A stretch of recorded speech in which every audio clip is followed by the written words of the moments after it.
Adam's personality is named Adam Earth, AMMA update of Clint Eastwood's The Man with No Name.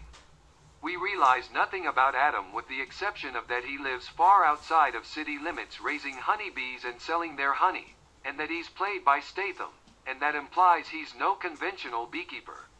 His dearest companion is a more seasoned lady named Eloise Parker, Felicia Rashad, who lives in the farmhouse close to his and rents him space in her stable. As indicated by Adam, Eloise is the main individual who at any point dealt with him. Eloise commits the horrendous error of answering a phishing trick from an information mining organization that exhausts her ledger as well as the record of a not-for-profit she helped found, prompting misfortune.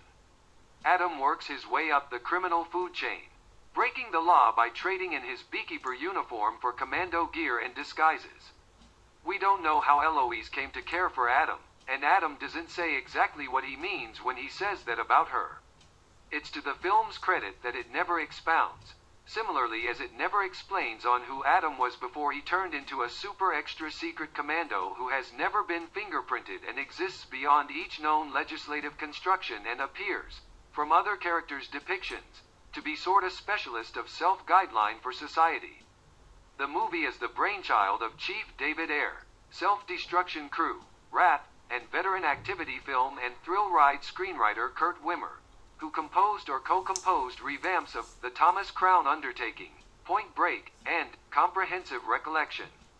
It values the ideals of its driving man, who seems to have stopped by his muscles genuinely, and does everything from exchange to combative techniques to gunplay as essentially as could really be expected. Statham is the sort of driving man who makes you incline forward in your seat, and he's gotten better with age. This exhibition expands on his eminent work in Person Ritchie's Fury of Man, which likewise gave him the test of captivating a crowd of people's consideration while playing a person who was a greater amount of a thought than an individual. Statham's obvious truth moderation in The Beekeeper makes it even more moving when Adam briefly discusses the amount Eloise intended to him, or waxes philosophical on the association of the colony of bees and the need of guaranteeing a working society. There isn't an excess of activity legends who could convey a line like, "I trust there's great in the universe," and not just cause you to accept that the person accepts it, however that the film trusts it. A few words about the evil ones. It's really great the way in which very much cast they are, particularly taking into account their number. Champions incorporate David Witz as Garnett, the engine compartment pioneer who by and by bilks Eloise, portraying his success to a room loaded with junior vultures with the brio of a Tom Journey-style 80s hard worker.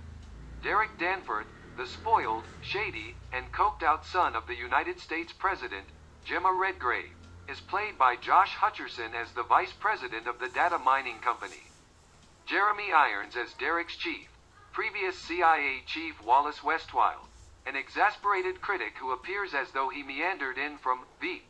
What's more, Taylor James as a whinnying wanker of a soldier of fortune who boasts that he once killed a person like Adam and can hardly stand by to rehash it. They're all ethically or potentially genuinely disgusting. Derek seems as though he's been marinating in oat milk, and Hutcherson peruses his lines in that preppy young snot voice that a ton of trust store young men never lose in any event, when they enter their 50s. At the point when James's personality gets upset while maligning Adam, he spits dim crest of salivation. Irons is dressed and lit to misrepresent the regal rotter look that made him so wonderful in 1990s dark comedies, psychosexual spine chillers and blood and gore movies. It's a genuine disgrace that The Beekeeper isn't the honest waste magnum opus that it continues to take steps to transform into. There's an extraordinary pop hit in here someplace, presumably one that zeroed in solely on Adam and the horrendous individuals he's pursuing.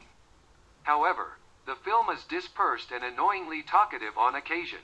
There's a very much acted at the end of the day superfluous optional plot about Eloise's FBI specialist girl Verona Parker, Emmy Raver Lampman, and her accomplice Matt Wiley, Bobby Nadiri, who need to get Adam and placed him in prison despite the fact that Verona's underlying hypothesis about his complicity is quickly disproved.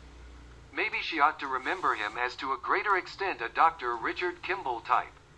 Verona, who ought to be as enraged about and focused on what happened to her mother as Adam is undercut by the buddy cop comedy riffing in their scenes, despite the fact that the FBI duo has undeniable chemistry. More regrettable, strategically and rationally the film cops out eventually, in the way that a great deal of vigilante activity flicks back out, by consoling us that the issue isn't foundational debasement heated into the public person or the human species, yet a couple of rotten ones doing terrible stuff without their good-natured supervisor's information or endorsement. Indeed, even the most socially basic Hollywood-kind movies will generally lose their nerve along these lines. They let us know that the issue isn't fundamental and deliberate debasement implanted in the marrow of our foundations, however atypical individuals whose evacuation will re-establish things to their normal condition of respectability. There was a potential chance to accomplish something really striking here, yet the film didn't take it. In the event that there's any functioning entertainer who could in a real sense as well as metaphorically torch everything and carry crowds to their feet cheering, it's Statham.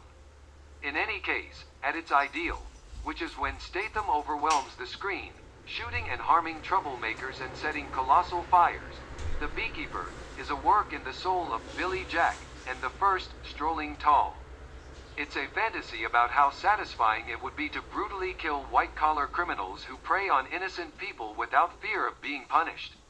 While watching The Beekeeper, I was reminded of the elderly people in my life who have been taken advantage of by con artists, estate predators, and other con artists, as well as the police and court personnel who have refused to do a thing to help them get justice.